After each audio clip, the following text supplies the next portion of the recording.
कई दिनों से आप परेशान थे कि सर 200 प्लस क्वेश्चन की सब्जेक्टिव का वीडियो नहीं लेके आ रहे हैं, तो अब लगातार आपका 200 प्लस क्वेश्चन सब्जेक्टिव का वीडियो आएगा। यानी कि आपको पूरे 200 सब्जेक्टिव प्रश्न प्रत्येक सब्जेक्ट का कराने वाले हैं। तो यह आपका पार्ट 1 है हिंदी का। देखिए इसमें से कौन कौन से प्रश्न हैं, और इसमें हम चैप्टर 1 यानी कि श्रम विभाजन और जाति प्रथा के जितना भी बढ़िया प्रश्न है उन सभी प्रश्नों को यहाँ पे आपको हम बताने वाले हैं और काफ़ी अच्छे तरीके से समझाने वाले हैं, क्योंकि यह चैप्टर आपको समझ में नहीं आ रहा था। जल्दी से चैनल को सब्सक्राइब कर लीजिए और लाइक करके वीडियो को शेयर कर दीजिए और हमें बताइए कि यह वीडियो आपको कैसा लगा हुआ है। वीडियो को छोड़ करके नहीं जाइएगा, मैं आपसे रिक्वेस्ट करता हूँ, क्योंकि आपके लिए यह काफ़ी महत्वपूर्ण प्रश्न होने वाला है। आइए शुरू करते हैं वीडियो को। क्योंकि अगर आप चाहते हैं कि आपकी तैयारी बेहतर हो, आप बोर्ड एग्जाम में 90% 95% ला सके, तो यह चैनल आपके लिए काफ़ी महत्वपूर्ण है, क्योंकि यहाँ पे आपको सब्जेक्टिव के साथ साथ ऑब्जेक्टिव क्वेश्चन भी तैयारी कराई जा रही है। और अभी तक हमारा ऐप नहीं आप डाउनलोड किए हैं, जिसमें आपको ये जितने भी प्रश्न दिखाई दे रहा है यह आपको नोट्स के रूप में PDF के रूप में आपको मिल जाएगी। तो नीचे डिस्क्रिप्शन में लिंक होगा, आप जा करके उसे डाउनलोड कर लीजिए। आपको वहाँ पे सभी की सभी आपको वहाँ पे नोट्स PDF जो भी इंपॉर्टेंट है आपको दे दी जाएगी। वहाँ पे मॉडल पेपर वगैरह सब चीज़ मिलेगी।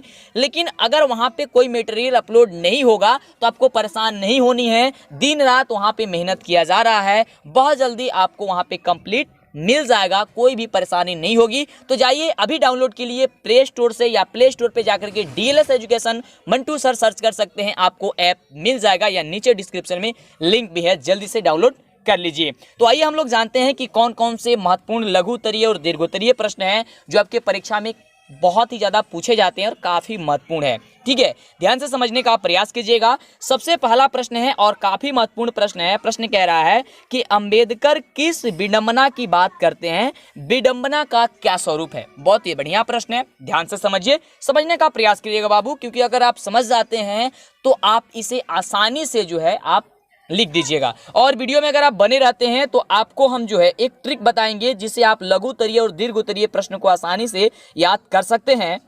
क्योंकि आप ये तो जानते हैं कि लघुत्तरीय और दीर्घोत्तरीय प्रश्न को याद करने में, उसका उत्तर याद करने में काफ़ी परेशानी होती है, याद नहीं हो पाता है।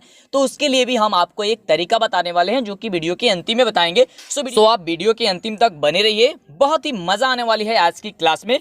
तो सबसे पहला प्रश्न कह रहा है कि अंबेडकर किस विडंबना की बात करते हैं और विडंबना का स्वरूप क्या है। तो आइए समझते हैं कि अंबेडकर जी किस विडंबना की बात करते हैं और विडंबना का स्वरूप जो है वह क्या है। तो आप यहाँ पे लिखा हुआ देख पा रहे हैं कि अंबेडकर जाति प्रथा को विडंबना मानते हैं। बहुत ही बढ़िया, अंबेडकर जी हैं, उन्होंने क्या मानते हैं, किसे विडंबना मानते हैं, तो जाति प्रथा को विडंबना मानते हैं। वह नहीं चाहते हैं कि जाति प्रथा हो, और यह सही भी बात है। जाति प्रथा अगर रहती है तो बहुत ज़्यादा परेशानी होती है। देखिए सब कोई एक समान है, सब कोई, किसी के खून में जो है वह बदलाव नहीं है, हर कोई एक समान है।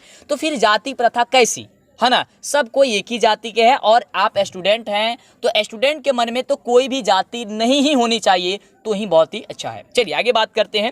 आगे बताया जा रहा है कि यह मजाक का विषय इसलिए है कि शिक्षा और सभ्यता के विकास के बावजूद भी इस प्रथा के पोषक बड़ी संख्या में हैं। इसका स्वरूप जाति विभाजन के साथ साथ श्रमिक विभाजन का भी है। ये बहुत बढ़िया है। देखिए जाति प्रथा जो है, जाति प्रथा के अनुसार ही श्रमिक होती है, श्रमिक का मतलब क्या होता है, मेहनत मजदूरी करने वाले, उनका भी बंटवारा हो जाता है इनके अनुसार, जाति के अनुसार। क्योंकि लोग ये मानते हैं कि अगर आप छोटे जाति के हैं तो आप क्या करेंगे, आप छोटे मोटे ही काम करेंगे, आप मजदूरी ही करेंगे, कोई बड़ा काम नहीं कर सकते हैं। ये जो है भ्रम पैदा बनी हुई थी, लेकिन आज ये कुछ हद तक देखा जा रहा है कि आज ये खत्म हो चुकी है, बहुत हद तक खत्म हो चुकी है। और आपके मन में भी नहीं होनी चाहिए। और आज से आप संकल्प भी ले लीजिए कि आपके अंदर जाति प्रथा नहीं होनी चाहिए। जो भी व्यक्ति है सबको एक समान है, सबको एक साथ मिलजुल करके रहना चाहिए। तो यही अंबेडकर जी भी कहा करते थे। चलिए, तो अभी तक वीडियो को लाइक नहीं किए हैं, लाइक कर दीजिए, जिससे हमारा मनोबल बढ़े। और आगे इसी तरह का वीडियो आप देखना चाहते हैं तो चैनल को सब्सक्राइब नहीं किए हैं तो जल्दी से कर लीजिए, और ऐप को जरूर डाउनलोड कीजिएगा। ठीक है, जल्दी से डाउनलोड कर लीजिए, नीचे डिस्क्रिप्शन में लिंक है। जो भी मटेरियल अपलोड नहीं होगी वो जल्दी ही अपलोड कर दी जाएगी, परेशान होने की जरूरत नहीं है। चलिए आगे बात करते हैं हम। देखिए आपको पहले हम बता दें कि कई जगह आप देख पा रहे हैं केवल ऑब्जेक्टिव प्रश्न ही बताया जा रहा है, और आपको ऑब्जेक्टिव पढ़ने से ज़्यादा जरूरी है कि आप सब्जेक्टिव पढ़िए। क्योंकि जब आप सब्जेक्टिव पढ़िएगा तो उसमें विचार विमर्श कीजिएगा। ठीक है, सोचने और समझने की शक्ति बढ़ेगी, जिससे आपकी ऑब्जेक्टिव भी क्लियर हो जाएगी। यहाँ पे अब जब आप सब्जेक्टिव पढ़िएगा तो ऑब्जेक्टिव भी आपको क्लियर हो जाएगी, कोई दिक्कत उसमें नहीं रहेगा। तो सब्जेक्टिव पढ़ते हैं तो बहुत ही ज़्यादा फायदा है। एक तो विचार विमर्श करने की, किसी से वार्तालाप करने की जो भावना उत्पन्न होगी कि किसी से हम कैसे बातें करेंगे, है ना। अगर आप ऑब्जेक्टिव केवल याद कर लेते हैं ए का बी का सी, तो इससे कुछ फायदा होने वाला आपको नहीं है। वैसे आप एग्जाम में अच्छे नंबर ला सकते हैं, लेकिन क्या अच्छे नंबर ला लेना ही बहुत अच्छी बात है? ये अच्छी बात नहीं होती है बाबू, ये बात आप याद करके रखिए। चलिए अगले प्रश्न की बात करते हैं फिलहाल, तो जल्दी से कर लीजिए चैनल को सब्सक्राइब, बेल आइकन को ऑन, दोस्तों में यार जल्दी से फॉरवर्ड कर दीजिए, शेयर कर दीजिए, उन्हें कॉल करके बताइए कि समय नज़दीक है, वह ऐसा मिस करेंगे, इस चैनल को नहीं देखेंगे, पढ़ाई नहीं करेंगे तो फिर दिक्कत हो जाएगी उनको। चलिए अगला प्रश्न कह रहा है कि लेखक के अनुसार, जो लेखक है, लेखक के अनुसार कौन? श्रम विभाजन और जाति प्रथा। तो श्रम विभाजन और जाति प्रथा के लेखक कौन है? जल्दी नीचे कमेंट करके हमें बताइए। देखिए एक प्रश्न तो आपको याद हो जाएगा ना इससे। चलिए इसी तरह आपको कहते हैं कि अगर आप सब्जेक्टिव याद कीजिएगा तो सभी चीज होगा, क्लियर हो जाएगा। चलिए प्रश्न है कि लेखक के अनुसार आदर्श समाज में किस प्रकार की गतिशीलता होनी चाहिए? जो आदर्श समाज है उसमें किस प्रकार की गतिशीलता जो है हमारी होनी चाहिए? तो आइए आपको समझाते हैं किस प्रकार से होनी चाहिए। देखिए लेखक के अनुसार की हम बात करते हैं तो कह रहा है कि किसी भी आदर्श समाज में इतनी गतिशीलता होनी चाहिए जिससे कोई भी वांछित परिवर्तन, ठीक है, वांछित परिवर्तन समाज के एक छोर से दूसरे छोर तक संचारित हो सके। ऐसे समाज के बहुविध हितों में सबका भागी होना चाहिए तथा सबको उनकी रक्षा के प्रति सजग होना मतलब रहना चाहिए। ये बात लेखक के अनुसार है और बहुत ही अच्छी बात है। तो आप इसे समझ गए होंगे। अगर आपके परीक्षा में आता है कि लेखक के अनुसार आदर्श समाज में किस प्रकार की गतिशीलता होनी चाहिए, ठीक है। कुछ बच्चों को यह जो है चैप्टर थोड़ा कठिन लगेगा, कठिन चैप्टर है ही, तो इसे अच्छे से पढ़ना है। इसके बाद से आपको जो भी चैप्टर मिलेगा बहुत ही आसान चैप्टर है, आप देखे हैं या पढ़े होंगे, नहीं पढ़े हैं, हम आपको पढ़ा रहे हैं। आपको सब्जेक्टिव ऑब्जेक्टिव हर चीज़ और ऑब्जेक्टिव भी आपको उपलब्ध है, ऐप पे भी अपलोड है और वीडियो भी बन चुकी है, तो जाकर के आप देख सकते हैं, ठीक है। और आपकी टेस्ट भी होने वाली है, ऑनलाइन टेस्ट होने वाली है और आपको लाइव भी हम आकर के टेस्ट लेते हैं, कितनी अच्छी बात है। चलिए तो आगे बात करते हैं हम अगले प्रश्न की। तो देखिए अगला प्रश्न कह रहा है, यहाँ तक आपने समझ गए। चलिए अगला जो प्रश्न है वो प्रश्न हम सभी का कह रहा है, बहुत ही बढ़िया प्रश्न है। प्रश्न कह रहा है कि जाति प्रथा, जो जाति प्रथा है वह स्वाभाविक विभाजन नहीं है, क्यों? जो जाति प्रथा है वो हम लोगों का स्वाभाविक विभाजन नहीं है, वह क्यों नहीं है, ये आपको बता देनी है। तो देखिए आप क्या लिखिएगा, आपको यही लिखना होगा कि जाति प्रथा स्वाभाविक विभाजन नहीं है क्योंकि रुचि पर आधारित नहीं होने के कारण जाति प्रथा स्वाभाविक विभाजन नहीं है। अब आप समझ गए होंगे क्या कह रहा है कि जाति जो प्रथा है वह स्वाभाविक विभाजन नहीं है। क्यों नहीं है? क्योंकि रुचि पर आधारित नहीं होने के कारण, क्योंकि रुचि है, रुचि के आधार मतलब रुचि पर आधारित नहीं होने के कारण जो जाति प्रथा है वह सामाजिक विभाजन नहीं है।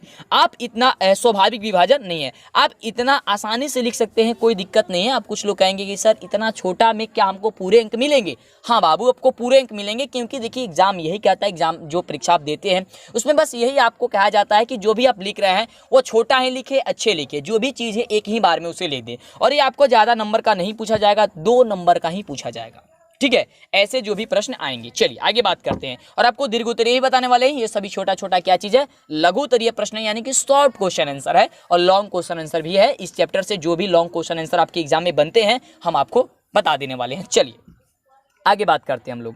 आगे ये बताया जा रहा है कि बाबा साहब यानी कि चौथे नंबर प्रश्न कि बाबा साहब पूरे की पूरे इस चैप्टर में आपको क्लियर कर देंगे। प्रश्न कह रहा है कि बाबा साहब भीमराव अम्बेडकर की दृष्टि में आदर्श समाज कैसा होगा। बहुत ही बढ़िया प्रश्न है कि बाबा साहब भीमराव अम्बेडकर के अनुसार, बाबा साहब किसके अनुसार? भीमराव अम्बेडकर के अनुसार या भीमराव अम्बेडकर की दृष्टि में आदर्श जो समाज होगा वह कैसा होगा।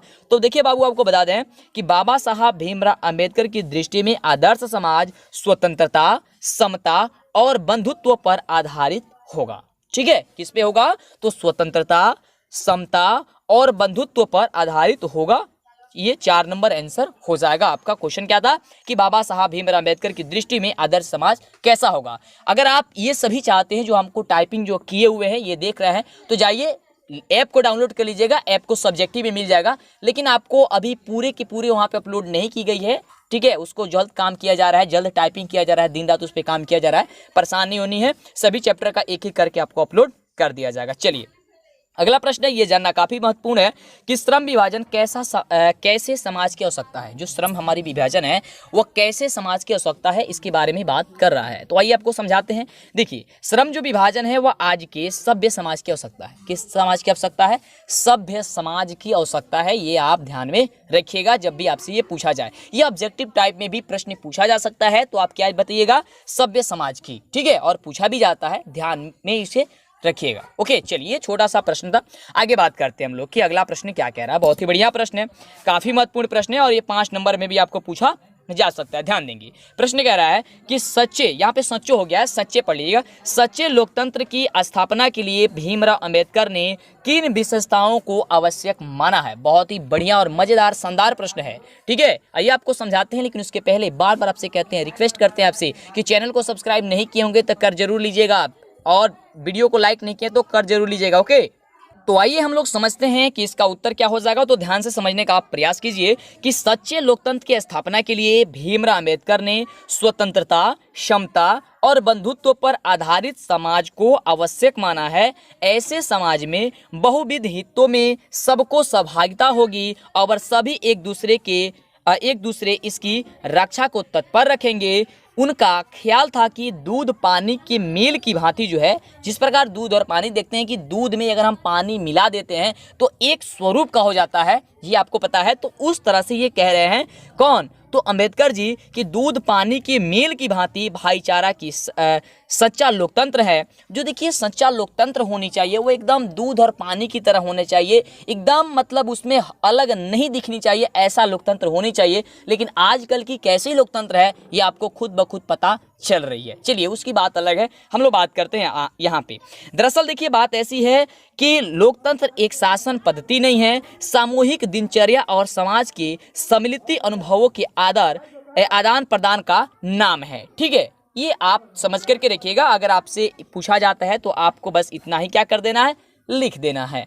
तो आप इसे कैसे याद करिए? आसानी से, लंबा चौड़ा आपको दिखाई दे रहा है, आपको भी उसका हम ट्रिक बता दे रहे हैं कि आप हूबहू जैसे हम लिखे हुए हैं यहाँ पे, जो टाइपिंग हम किए हुए हैं या करवाए हुए हैं, वैसे आप एग्जाम में लिख सकते हैं। एक भी यहाँ पे जो है अक्षर इधर उधर आप नहीं लिखिएगा, वैसे आपको हम प्रैक्टिस कराने का प्रयास करेंगे। उस तरह से आप प्रैक्टिस करेंगे, बहुत ही मज़ा आएगी आपको पढ़ने में भी, और आपके नंबर भी बहुत लाजवाब आएगी। चलिए, आइए बात करते हैं अगले प्रश्न की।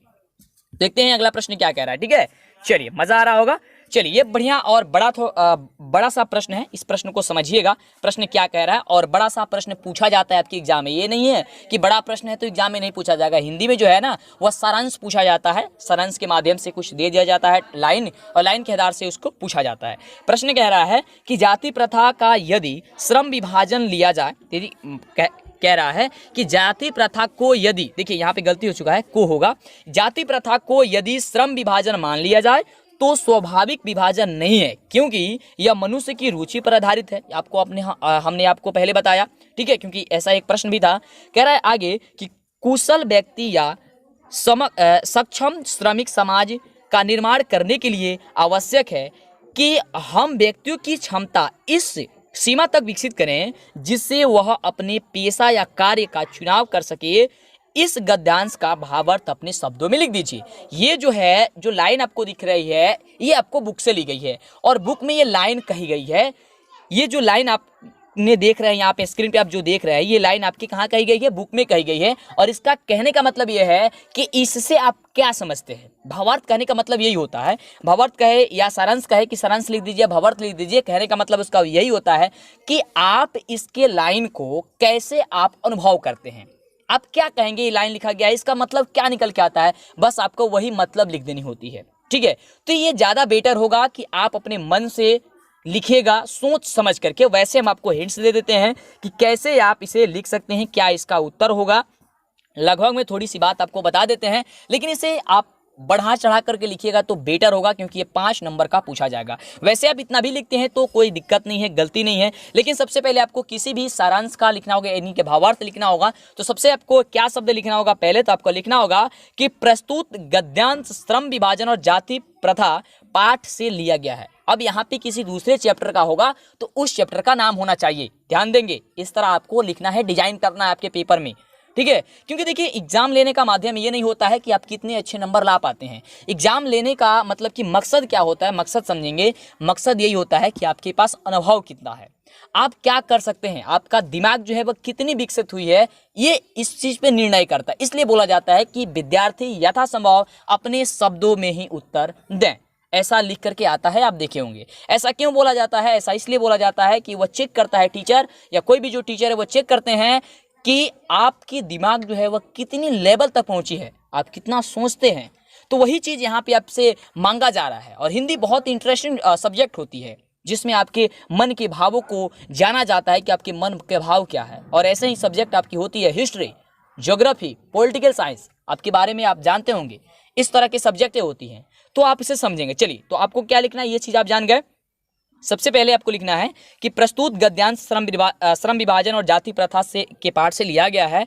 इस पाठ के लेखक कौन है, भीमराव अंबेडकर जी हैं। अगर दूसरे चैप्टर का होगा तो दूसरे चैप्टर का जो लेखक होंगे उनका नाम यहाँ पे लिख देना है। अगर दूसरे चीज का सारांश लिखना होगा तो आगे लिखना है कि जाति के आधार पर श्रम विभाजन बुरा नहीं है। देखिए, जाति के आधार पे जो है वह श्रम विभाजन बुरा नहीं है, क्योंकि आप जब जाति के आधार पे बंटवारा कर देंगे, आप कहते हैं कि ये छोटे जाति के लोग हैं तो छोटे जाति का काम करेंगे, मतलब कि छोटा काम करेंगे, मजदूरी करेंगे, ठीक है, और बड़े जाति के हैं तो मजदूरी नहीं करेंगे। ये यहाँ तक तो सही है, यहाँ तक मतलब ये बुरा नहीं है, मतलब आप कह सकते हैं इसे, आप कह सकते हैं ये बात है। आगे कह रहा है कि श्रम विभाजन जातिवाद का सीमांक नहीं है, लेकिन जो ध्यान समझेंगे, लेकिन जो श्रम विभाजन है वह जाति प्रथा का सीमांक नहीं है, सिर्फ श्रमिकों का बंटवारा जाति के आधार पर कर देना गलत बात है। ये देखिए, बहुत ही बढ़िया बात कही गई है यहाँ पे, कह रहा है कि सिर्फ श्रमिकों के बंटवारा जाति के आधार पर कर देना ये गलत बात है। मान लीजिए कोई भी आपसे कहे कि आप छोटे जाति के लोग हैं, मतलब आप बड़े लोग नहीं हैं, बड़े जाति के लोग नहीं हैं, तो अगर आप बड़े जाति के लोग नहीं हैं तो आपको बड़ा पोस्ट नहीं दिया जाएगा। आप डीएम कलेक्टर, ये सभी जो डीएम कलेक्टर तो एक ही होता है, ये बड़े बड़े जो पद होते हैं ये आपको क्या होगा कि इस पद पे आपको नियुक्ति नहीं की जाएगी।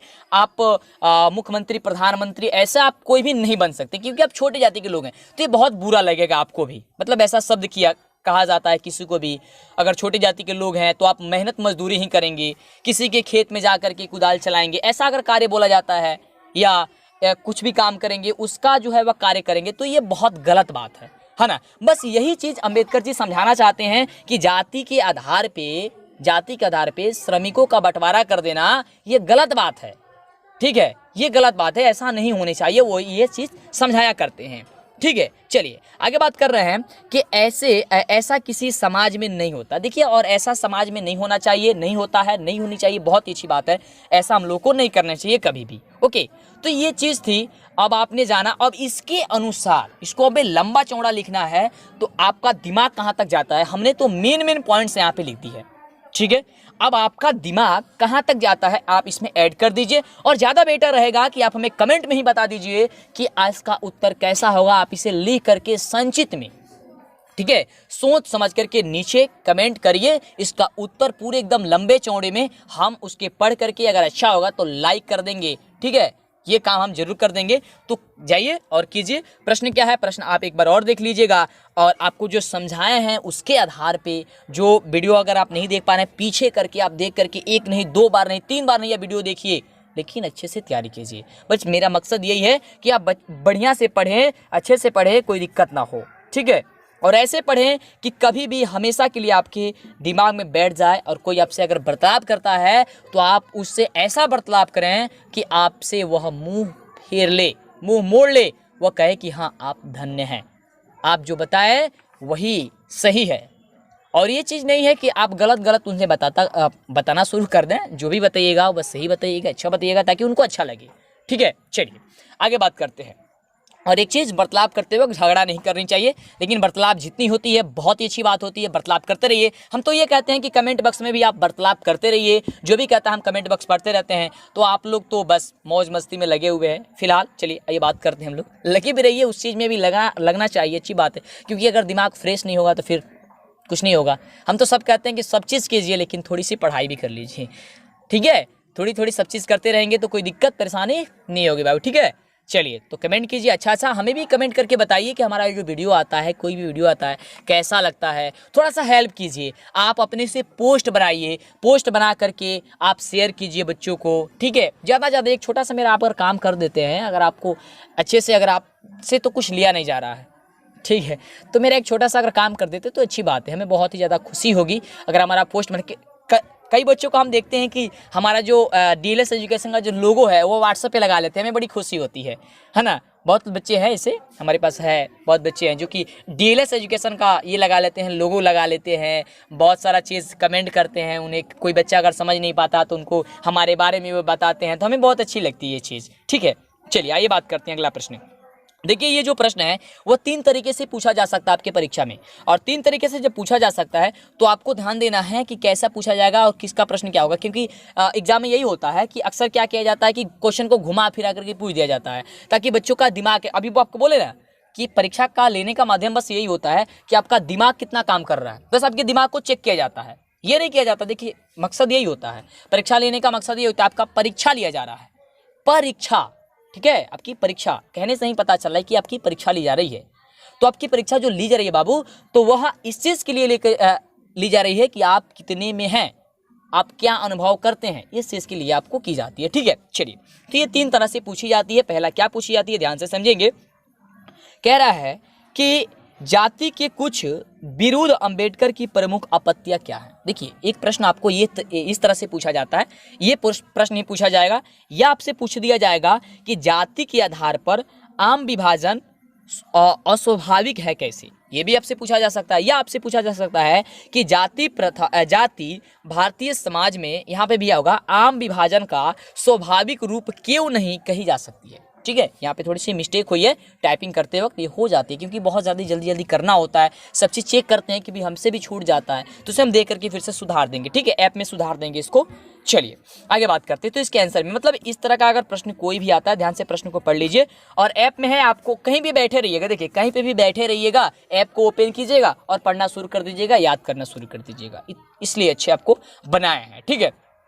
और ऐप के बारे में भी आप बता दीजिएगा हमें ऐप कैसा लगता है, रिव्यू किया जाता है ना आपका, रिव्यू जो कमेंट किया जाता है ऐप पे, फिर से जा करके प्ले स्टोर पे और ऐप हमारा सर्च कीजिएगा, उसके अंदर स्टार दिया जाता है ना, रेटिंग, उसमें आपको रेटिंग दे दीजिएगा, पूरे के पूरे रेटिंग दे दीजिएगा। आपको 5 स्टार देने के लिए आता है, 5 स्टार मन करे 5 स्टार, जैसा भी आपको मतलब लगा होगा कि ऐप बहुत बढ़िया है हम सभी के लिए, तो अगर 5 स्टार देना है तो 5 स्टार दे दीजिए, हमें बहुत ज़्यादा खुशी होगी, ठीक है, इस चीज़ के लिए।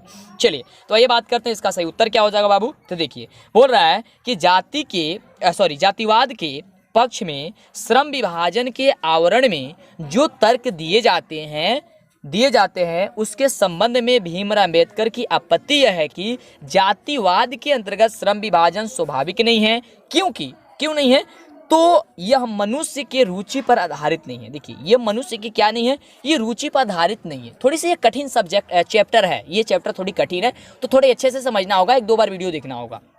चलिए कह रहा है रुचि पर आधारित नहीं है, जाति प्रथा में मनुष्य के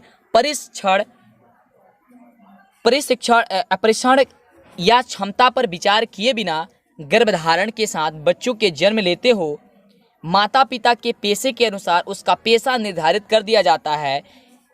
इससे मनुष्य एक पेशे से आजीवन बंध जाता है, भले ही उससे उसकी रोजी रोटी चले या कि न चले। बहुत अच्छी बात कही गई है, आइए आपको समझा देते हैं। देखिए कह रहा है यही चीज़ कि जब कोई बच्चा जन्म लेता है, तो जन्म लेता है तो उसको तो ये पता नहीं होता है कि हम किस जाति में जा रहे हैं, हम कहाँ पे जन्म ले रहे हैं।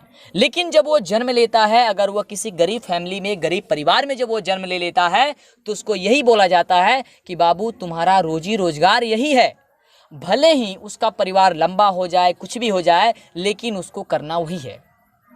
जैसे कोई भी है, जैसे कोई मजदूर है, अगर मजदूर के घर कोई बच्चा जन्म ले लेता है तो उसको क्या बोला जाता है, बाबू आपको मजदूरी ही करना है।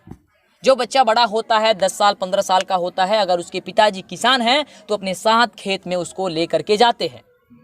वो बच्चा वहीं से अपना भविष्य तय करना शुरू कर देता है, जो बच्चा वहीं पे उनकी तय होती है। तो ये बहुत गलत बात है।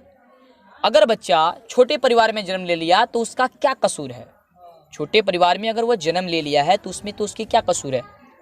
अगर उसकी अच्छे से, लेकिन क्या करें, समाज ऐसा है, जातिवाद के लिए इतनी ज़्यादा मतलब कि ये हुई थी, सब कोई लड़ाई झगड़ा सब कोई हुआ था, हर जगह विरोध हुआ था और अच्छी थी ये विरोध होना, ठीक है। अगर आप ही सोचिए, अगर आप बड़े घर के होंगे तो आप ये सोचिए, अगर आपका जन्म किसी मजदूर के घर हो गया हो और आपको बोला जाए नहीं आपको यही मजदूरी करना है, ये काम आपको नहीं करना है, ये किसी बड़े लोगों की है, तो कितनी गलत बात है। हम जब ये सुनते हैं कि हम लोगों से मतलब कि कुछ दिन पहले जब हम लोग जब जन्म लिए थे उस समय या कुछ दिन पहले ये बोला जाता था कि जब भी बड़े लोग आते थे, बड़े जाति के लोग आते थे तो छोटे जाति के लोग अपना कुर्सी छोड़ करके खड़े हो जाते थे कि ये बड़े लोग हैं। ये कहाँ का नियम है?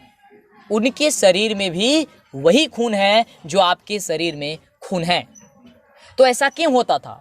और यही चीज़ अंबेडकर जी लेकर के आए। कई लोग इसका विरोध किए, विरोध करते करते आज हम लोग जो छोटे जाति के लोग होंगे वह समझ रहे होंगे इस चीज़ को, जो छोटे जाति के लोग होंगे इस चीज़ को वे समझ रहे होंगे कि कैसा होता है उनके अंदर जब उन्हें बोला जाता है कि आपको यह कार्य नहीं करनी है, आप छोटे जाति के लोग हैं, आप छोटे जाति के हैं, आप छोटे छोटे कास्ट हैं, बस आप यही करेंगे, दूसरा आपका करने का अधिकार नहीं है, अधिकार उससे छीन लिया जाता है।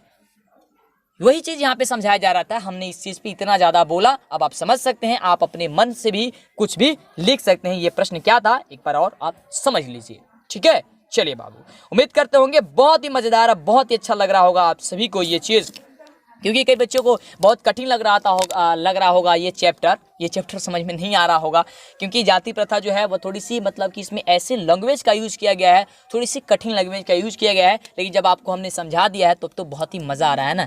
हाँ, तब मज़ा आएगा भी। चलिए बहुत बढ़िया। कैसा लगता है वीडियो बाबू हमें ज़रूर बताइएगा, हमारा मनोबल बढ़ता है। वीडियो को लाइक करते हैं, दोस्तों में शेयर करते हैं, सब्सक्राइब करके पढ़ाई रेगुलर करते हैं, और पढ़ाई ही करना, आपका बेहतर नंबर ही आना हमें बहुत ही बड़ी खुशी होती है। चलिए बात करते हैं अगले प्रश्न की। अगला देखिए प्रश्न कह रहा है, क्योंकि आपको पूरे चैप्टर की जितने भी सब्जेक्टिव टाइप प्रश्न है सभी आपको हम आज के वीडियो में डिस्कस करने वाले हैं। चलिए प्रश्न कह रहा है कि जाति प्रथा है वो भारत में बेरोजगारी का एक प्रमुख और प्रत्यक्ष कारण बनी हुई है, कैसे? बहुत ही बढ़िया प्रश्न है, कई बार पूछा भी गया है, बहुत इंटरेस्टिंग ये है क्वेश्चन है, हमें भी बहुत अच्छा लगा ये प्रश्न। बोल रहा है कि जाति प्रथा जो है वह भारत में बेरोजगारी का प्रमुख और प्रत्यक्ष कारण क्यों बना हुआ है।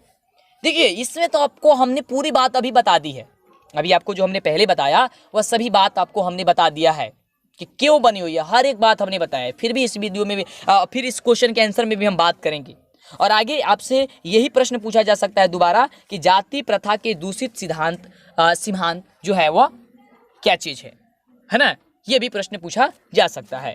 तो ये दो तरह का प्रश्न है, मतलब एक ही तरह का प्रश्न है, दो तरीके से पूछा गया है।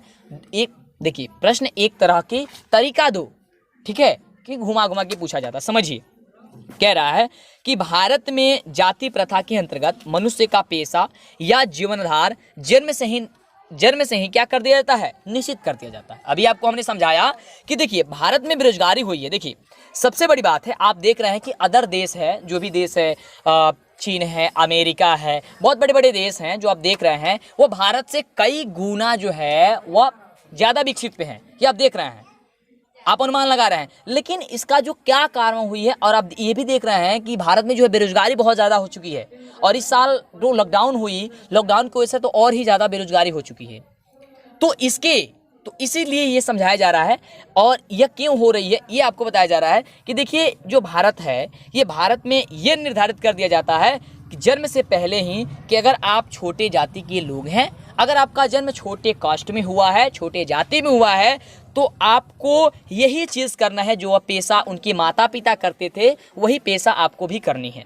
जैसे यहाँ पे बताया जा रहा है, यहाँ पे वही चीज़ हम आपको समझाने का प्रयास कर रहे हैं कि भारत में जाति प्रथा के अंतर्गत मनुष्य का पेशा या जीवनाधार जन्म से ही निश्चित कर दिया जाता है। जैसे ही जन्म होता है तभी से निश्चित कर दिया जाता है कि माता पिता का जो पेशा है उसी पेशे को उससे अख्तियारन करना है, रुचि अरुचि का प्रश्न ही नहीं उठता है। देखिए अब ये निर्धारित कर दी जाती है बच्चों के बीच कि उसका जन्म जैसे ही छोटे परिवार में होता है, छोटे कास्ट में होता है, जो लोग छोटे परिवार से होंगे वह समझ रहे होंगे इस चीज़ को, ठीक है, कि जैसे ही उनकी जन्म होती है उन्हें निर्धारित कर दिया जाता है कि आपके अगर माता पिता ये कार्य करते हैं तो आपको यही चीज़ करनी होगी। आप इसी पेशे से जुड़ेंगे और यही चीज जो है आप करेंगे। आगे बताया जा रहा है कि देखिए, और इसमें यह भी चीज बताया गया है, भले ही बच्चों की रुचि हो या नहीं हो, मतलब उसका अंदर से दिल कर रहा है कि नहीं कर रहा है उस कार्य को करने के, लेकिन मजबूरन उसको बोला जाता है कि अगर आप इस कास्ट के हैं, जिस भी कास्ट में, बहुत से कास्ट है जिसमें ये काम उसके लिए निर्धारित होता है कि आप इस कास्ट के हैं तो आप यही काम करेंगे, मतलब आप इस जाति के हैं तो आप वही जाति में काम करेंगे, ठीक है। अगर आप बनिया हैं यानी कि मदेशिया हैं तो आप लोग दुकान खोल करके बैठिएगा और बेचिएगा। अगर आप मछुआरे हैं तो मछली ही पालिएगा। मतलब ऐसा होता है ना कि कई जगह ऐसा आप देखे होंगे कि हाँ, जिस जाति के हैं वही जाति का अगर काम उसके माता पिता कर रहे हैं तो वही करेगा, ठीक है। ये पहले होता था और अब भी कई तरह से होता ही है, आप देख पा रहे हैं। तो इसी चीज को हटाने का प्रयास करते, तो ये प्रश्न कह रहा था उसको आप हम समझाने का प्रयास करें आपको। देखिए आगे बताया जा रहा है कि भले उसकी रुचि हो या उसकी रुचि न हो, आगे बताया जा रहा है क्या है कि और भले ही पेशा के अनुरूप युक्त होने के चलते उसे भूखों मरना क्यों ना पड़े। देखिए बहुत अच्छी बात की गई है कि भले ही उसको निर्धारित तो कर दिया गया, लेकिन अगर उससे वो चीज़ नहीं आती है, चाहे उसमें उतना लाभ नहीं होता है, उसका परिवार ज़्यादा हो जाता है, तो वह क्या होता है, उसका घर यापन नहीं जीवन यापन उसका नहीं चल पाता, उनके बच्चों का, उनके जो भी परिवार है उनका यदि जीवन यापन नहीं चल पाता है, इसकी कोई चिंता नहीं है, लेकिन आपको करना वही है, ये चीज कहा जाता था। चलिए आगे बताया जा रहा है कि आज के युग में उद्योगों, धंधों की प्रक्रिया और तकनीकी में निरंतर बदलाव आता है। ऐसी हालात में मनुष्य को अपना पेशा बदलने की जरूरत पड़ सकती है। अब देखिए क्या हुई, आप पढ़े होंगे औद्योगिकरण चैप्टर, उसमें भी आपको बताया गया होगा। फिलहाल थोड़ी सी बात कर लेते हैं। देखिए जितना डिस्कस करेंगे आप लोग को उतना ही बहुत ही मज़ा आएगा, क्योंकि आपको पढ़ने वाले स्टूडेंट हैं और पढ़िएगा तभी जा करके कुछ जानिएगा। देखिए ये कहा जा रहा है कि जैसे तकनीकी की विकसित बहुत ज़्यादा हो रही है, अगर तकनीकी हो रही है, तकनीकी की उत्पत्ति बहुत तेज़ी से हो रही है, ठीक है। इस समय देख रहे हैं कि सोशल मीडिया का बहुत तेज़ी से है प्रोग्रेस हो रहा है, इसी प्रकार तकनीकी की हो रही है। अगर कोई चीज़ है तो जैसे कि आप ये समझ रहे हैं, मान लीजिए कोई कुदाल चलाता है, ठीक है, खेत में किसी जाकर के मजदूरी करता है, अगर वहां पे हम लोग ट्रैक्टर से ले जाकर के कार्य करा देते हैं, तो अगर 10 लोग उस खेत को क्या करते, उसको जुताई करते, वह ट्रैक्टर एक दिन में ही वो कर देगा, कुछ ही घंटों में कर देगा, तो वह 10 लोगों का जीवन यापन तो खत्म हो गया। ये चीज हुई, तो इसीलिए ये कहा गया कि आप लोग उस पेशे से है, अगर अगर आप छोटे जाति से हैं तो छोटी जाति से है, फिर भी आप जो है वो दूसरा कार्य कर सकते हैं और सबको करना भी चाहिए। अगर आपके घर वाले कोई भी, अगर आप कहते हैं, गांव वाले या कोई भी कहता है आपके आस पड़ोस कि नहीं आप इस जाति के, आपको यही काम करना है, और आपका मन नहीं करता है, तो आप उसका विरोध जरूर कीजिएगा कि हमारी यह इच्छा नहीं है, हम ये करेंगे। ये चीज़ आपके अंदर होनी चाहिए, तो ही आप अपने भविष्य को एक उज्जवल बना सकते हैं। तो यही प्रश्न था कि जो भारत में है वह बेरोजगारी का जो जाति प्रथा है वह कैसे प्रत्यक्ष और प्रमुख कारण बनी हुई है, तो आप समझ चुके होंगे। अब आप इसके आधार पे अब अपने मन से, और याद भी हो गया होगा, ठीक है। वाह क्या बात है। चलिए आगे बात करते हैं। एक और प्रश्न है, थोड़ी सी और भी इसमें आप उनको लिखना होगा। अन्यथा भूखे मरना पड़ सकती है अगर वे काम नहीं करते हैं, तकनीकी के आधार पे अगर वो बदलाव नहीं करते हैं। जैसे मान लीजिए तकनीकी हो गया, अगर वो ट्रैक्टर आकर के क्या कहते हैं, जुताई कर दिया, तो ट्रैक्टर जब 10 लोगों का कार्य एक बार में कर दिया तो क्या होगा, आपका जो होगा वो कार्य तो ठप हो जाएगा, आप नहीं कर पाएंगे। क्योंकि 10 लोग अगर खेत को जुताई करते हैं, एक खेत को अगर ट्रैक्टर से हम कराएं, तकनीकी के आधार पे अगर उसे हम लेकर के जाते हैं तो एक दिन में या कुछ घंटे में वो कर देता है कार्य, तो फिर आपका कार्य कुछ होगा नहीं होगा, फिर आप तो भूखे मरिएगा ना। यही तो हो सकता है आपके पास चारा, बस यही है कि आप भूखे मरिएगा। इसलिए आगे बताया जा रहा है कि हिंदू धर्म की जाति प्रथा पेशा चुनने या बदलने की अनुमति नहीं देती। जो हिंदू हमारी है, हिंदू धर्म जो है वह यही कहती है कि आप जिस जाति के हैं वही कार्य करेंगे, या बदलने नहीं देती है, भले ही वह दूसरों में पारंगत हो। इस तरह पेशा परिवर्तन की अनुमति न होने से जाति प्रथा से देश में बेरोजगारी का एक प्रमुख और प्रत्यक्ष कारण बनी हुई है। बस यही कारण है जिसके कारण जाति प्रथा के अनुसार हमारी भारत देश में बेरोजगारी बहुत ही अधिक से बनी हुई है। उसके जन्म से ही निर्धारित कर दिया जाता है कि आप इस जाति के हैं, आप छोटे जाति के हैं, तो आप छोटा ही काम करना होगा, आपको बड़ा काम आप नहीं कर सकते हैं, बड़े लोगों में नहीं उठ बैठ सकते हैं। ये बनी हुई थी, लेकिन आजकल ये सुधर रहा है, बहुत अच्छी बात है। तो आप समझ गए होंगे कि क्या कह रहा है। चलिए अगला एक और प्रश्न है। प्रश्न कह रहा है कि भीमराव अंबेडकर ने किन प्रमुख पहलुओं से जाति प्रथा को एक हानिकारक प्रथा के रूप में दिखाया। या आपसे यही प्रश्न को घुमा के पूछा जा सकता है कि भीमराव अंबेडकर ने आधुनिक श्रम विभाजन और जाति प्रथा के अंतर्गत को किस प्रकार स्पष्ट किया। या आपसे पूछा जा सकता है कि श्रम विभाजन और जाति प्रथा पाठ का सारांश क्या है। बस आपको सारांश लिख देनी है और इसमें आपको कुछ भी नहीं करनी है। मतलब ये 3 तरह से प्रश्न पूछा जाएगा और आपको अच्छे से जवाब दे देनी है। तो जो भी सारांश आपको बताया जाएगा, बताया गया है अभी के हिसाब से, जब हम आप उसी समय से बोल रहे हैं, लगभग बहुत देर हो गया, उस समय से जो आपको हमने बताया बस वही चीज़ हूबहू लिख देना है। जो भी आपने सुना वही चीज़ आपको लिख देनी है। वैसे आप देख सकते हैं इसमें कितना चीज़ लिखा गया है, लॉन्ग आंसर में है, 5 नंबर में पूछा जाता है, उसका सारांश लिख देना है। यानी कि उस चैप्टर में क्या था, उस चैप्टर में जो जितने बड़े चैप्टर है उस चैप्टर को अपने हिसाब से छोटा करके बना देना है। यानी कहने का मतलब हो गया कि आपको एक लेसन लिख देना है, मतलब एक चैप्टर का नाम चैप्टर लिख देना है। ठीक है, आप एक बुक लिख सकते हैं, बुक का एक चैप्टर लिख सकते हैं। कहने का मतलब ये है कि उसका भावार्थ लिख दीजिए इस प्रश्न के अनुसार। तो आपको जो भी हमने बताया वो आप लिख सकते हैं। फिलहाल हम थोड़ी सी इसको पढ़ देते हैं, समझा देते हैं, इसे अभी आप लिख लीजिएगा। ठीक है, और ये जो है आप ऐप में मिल जाएगी, आपको वहाँ से डाउनलोड सो है वो पढ़ लीजिएगा, देख लीजिएगा। ठीक है, तैयारी करते रहिए। और आपको बोले हैं कि आप कैसे याद कीजिएगा लॉन्ग क्वेश्चन आंसर को, वो भी चीज़ हम आपको बताने वाले हैं, तो बने रहिए साथ में। चलिए, तो बताया जा रहा है कि आज के युग में, देखिए पूरे सारांश है ये, सारांश समझिए। कह रहा है कि आज के युग में भी जाति प्रथा की औकालत सबसे बड़ी विडंबना है। अब यहाँ पे थोड़ी सी नहीं ज़्यादा समझाएंगे क्योंकि हमने आपको पहले समझा दिया है, क्योंकि आपको पढ़ देंगे ना तो ही आपको क्लियर हो जाएगी, कोई दिक्कत नहीं होगा। लेकिन दिक्कत होता है फिर हमें बता दीजिएगा। चलिए, बोल रहा है कि आज के युग में भी जाति प्रथा की वकालत सबसे बड़ी विडंबना है। ये लोग तर्क देते हैं कि जाति प्रथा श्रम विभाजन का ही एक रूप है। आपने बताया कि जाति प्रथा श्रम विभाजन का रूप का कहने का मतलब क्या है कि अगर आप जिस जाति के हैं उसी जाति में आपको काम करना होगा, वही जाति के लोग हैं।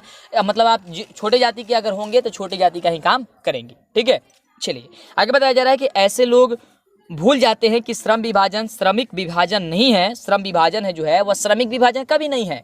जो श्रम विभाजन है, श्रम का जो बंटवारा है वह श्रमिक बंटवारा नहीं है। ठीक है, चलिए आगे बताया जा रहा है कि श्रम विभाजन निसंदेह आधुनिक युग की आवश्यकता है। श्रम विभाजन नहीं, जाति प्रथा श्रमिक का अस्वाभाविक विभाजन और इसमें ऊंचा नीचा का भेदभाव करती है। वस्तुतः जाति प्रथा को श्रम विभाजन नहीं माना जा सकता है, क्योंकि श्रम विभाजन मनुष्य की रुचि पर आधारित होता है, जबकि जाति प्रथा मनुष्य पर जन्मजन्म पेशा थोप देती है। मनुष्य की रुचि अरुचि इसमें कोई मायने नहीं रखती है। ऐसे हालात में व्यक्ति अपना काम टालू ढंग से करता है।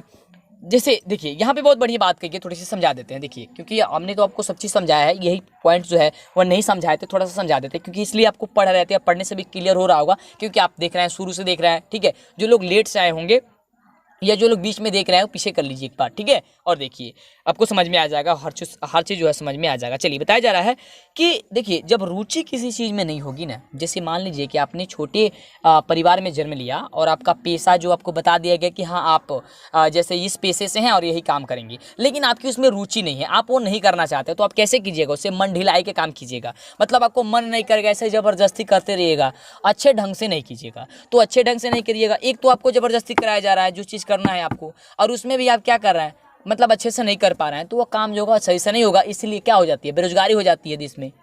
ठीक है, एक दिन में काम करना है, 10 दिन में काम कीजिएगा, क्योंकि आपको उससे मतलब नहीं है, फिर भी आप वही काम कर रहे हैं। इसलिए कहा जाता है बच्चों की कि जो आपकी दिल करता है, जो आप कहते हैं, जो आपका मन कहता है, आपको वही चीज़ कहना चाहिए। जो आपको दिल कहता है कि आपको ये बनना चाहिए। अब ऐसा नहीं कि आपको बनना हो टीचर और आप पढ़ रहे हैं क्या चीज़ का, डॉक्टर का पढ़ाई, तो आपको रुचि करेगा उसमें। अगर आपको बनना हो डॉक्टर और आप कर रहे हैं टीचर की पढ़ाई, तो फिर कैसे होगा? अगर आप कर रहे हैं ये डॉक्टर की पढ़ाई और आपको बनना वकील, तो फिर कैसे होगा? तो आपका जो दिल करता है, जो आप सोचते हैं, समझते हैं कि नहीं हमें यही करनी चाहिए, उसी चीज़ को करनी चाहिए। इसमें रुचि आती है, और जब रुचि आती है तो मज़ा आता है उस चीज़ को करने में। ठीक है, जैसे मान लीजिए हमारी इसमें रुचि है, हम पढ़ा रहे हैं, तो पढ़ाने में देखिए हमने उसी समय से एक भी जगह हमने इसे स्टॉप नहीं किया है, हम लगातार बोल पा रहे हैं। इसका मतलब क्या है, हमें इस चीज़ में रुचि है। लेकिन अगर आपको इस चीज़ में रुचि नहीं होगी तो आप नहीं बोल पाइएगा।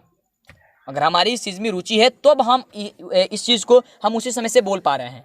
अगर आप बोलने जाइएगा तो 2 मिनट में ही आपका क्या हो जाएगा, थकानपन हो जाएगी, या आपको लगेगा अरे यार इसके बाद से हम क्या बोलें, कुछ समझ में नहीं आता है। इसलिए अपने थ्रू भी आपको एग्जाम्पल देते हैं कि आप समझिए, जिस चीज़ में आपकी रुचि होगी आप वही करेंगे।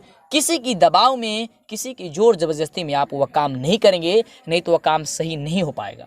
आपका जो दिल करता है, जो आपका मन करता है, बस आपको वही करनी होगी। आइए आगे बात करते हैं। आगे इसमें बताया जा रहा है कि कहां तक हम लोग गए थे बाबू? एक मिनट, पेन ले लें थोड़ा सा।